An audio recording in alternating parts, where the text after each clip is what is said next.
এক বছরের ব্যবধানে কুষ্টিয়ার খাজানগর মোকামে কেজিতে বাসমতি চালের দাম বেড়েছে 20 টাকা। গত বছর জুন জুলাইয়ে প্রতি কেজি চাল বিক্রি হতো 68 থেকে 69 টাকা দরে, আর এখন বিক্রি হচ্ছে 88 টাকায়। মূল্যবৃদ্ধির জন্য মিল মালিকরা ধানের দাম বেড়ে যাওয়াকে দায়ী করলেও কৃষকরা দুষছেন সিন্ডিকেটকে। কুষ্টিয়া প্রতিনিধি জহুরুল ইসলামের তথ্যচিত্রে ডেস্ক রিপোর্ট। বুড়ো মৌসুম শেষ হয়েছে মাসখানেক আগে, এরই মধ্যে অস্থির খাজানগর চালের মোকাম। গত বছরের এই সময়ে বাসমতি চালের দাম ছিল 68 থেকে 69 টাকা কেজি, আর এখন মিল গেটে বিক্রি হচ্ছে 88 টাকায়।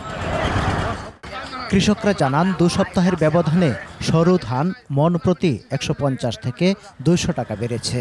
বাসমতি ধানে বেড়েছে 600 টাকা পর্যন্ত। এর জন্য ধানের হাটে মিলার ও ব্যবসায়ীদের দৌরাত্ম্যকে দায়ী করেন তারা। বাসমতি ধান আমরা কিনতেছি হচ্ছে আপনার 2050 টাকা, 2000 টাকা, 1950 টাকা। গত বছর যে লেবারটা ছিল 500 টাকা, এবার 1000 টাকা সে লেবারটা নিছি।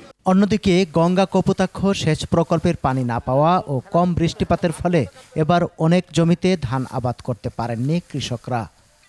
আমার খরচ হচ্ছে 19,000 টাকা, আমার ধান বিক্রি হচ্ছে 18,000 টাকা। এখন ধরো আমার 2,000 টাকা ঘাটতি। বস্তাপ্রতি 25 কেজি বস্তায় 100 টাকা বাড়ছে, কেজিতে 4 টাকা। চালের দাম আরও বাড়তে পারে বলে আশঙ্কা খুচরা ব্যবসায়ীদের।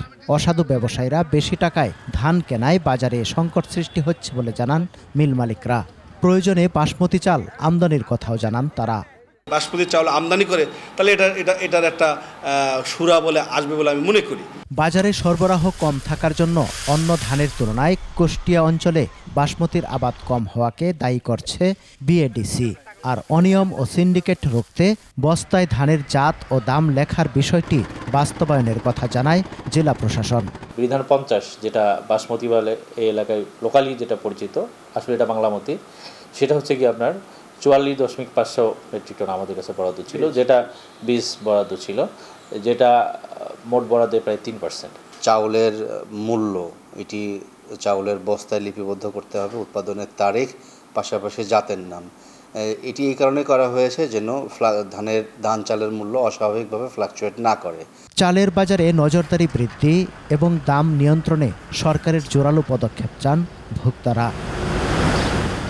সমর ইসলাম, 21 টেলিভিশন।